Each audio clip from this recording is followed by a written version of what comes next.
In this video, I'm going to show how to add fractions. So for our first example, we're going to add 2/3 plus 1/4. The first thing you have to do when you're adding fractions is make sure they have a common denominator. That means the same bottom number. Right now, we don't have the same bottom number or a common denominator, so we need to find one. And you can do that by either thinking of a common multiple in your head, or if you can't do that, you can just skip count by both numbers. So first I'll start skip counting by 3. So I'll have 3, 6, 9, 12, 15, and so on. Now when I skip count by 4, I have 4, 8, 12. Oh, nice. I found a common multiple, or a number they both go into. So what I'm going to do is cross out my denominators and write a 12 next to both of them because I want them now to have a denominator of 12. So now I have to also convert my numerators, or my top numbers. And I do that by thinking and figuring out my current denominator, 3, times what will give me 12? Well, 3 times 4 is 12. So now I have to do that to the numerator as well, because whatever you do to the bottom, you have to do to the top. So 2 times 4 is 8. Now let's do the other fraction. 4 times what would equal 12? 4 times 3 is 12. So we do the same thing to the numerator.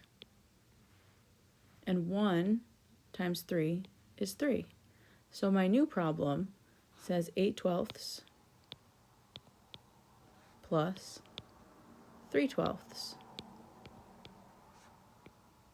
And now that they have a common denominator, we can add the numerators. 8 plus 3 is 11.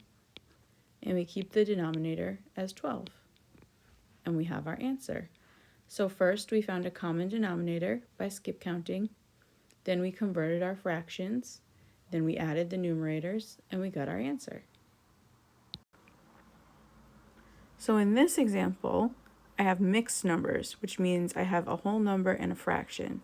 So 1 3/8 plus 2 1/4.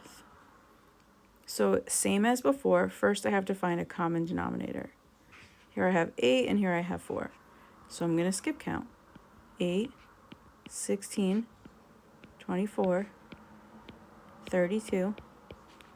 And now I'm going to skip count by 4, 4, 8. Oh, look, they both have 8, which is great because this first fraction, 3/8, already has an 8 in the denominator, so I don't have to do anything to that fraction. It can stay the same. Now for my other fraction, 2 1/4, I do have to do some converting.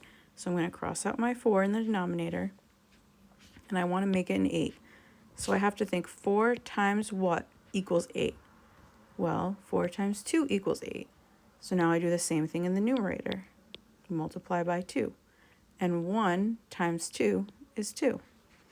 So my new problem is 1 3/8 plus 2 2/8. And don't let the whole numbers throw you off. You can just add them like normal. 1 plus 2 is 3. Now I add my numerators. 3 plus 2 is 5. And we keep the 8s on the bottom.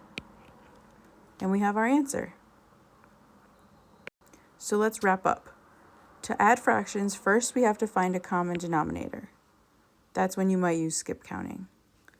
Number 2 is you find equivalent fractions with that common denominator. So that's when you multiply the numerator and the denominator by the same thing. Then you add the numerators. And lastly, you add the whole numbers if you have any. And that is how you add fractions.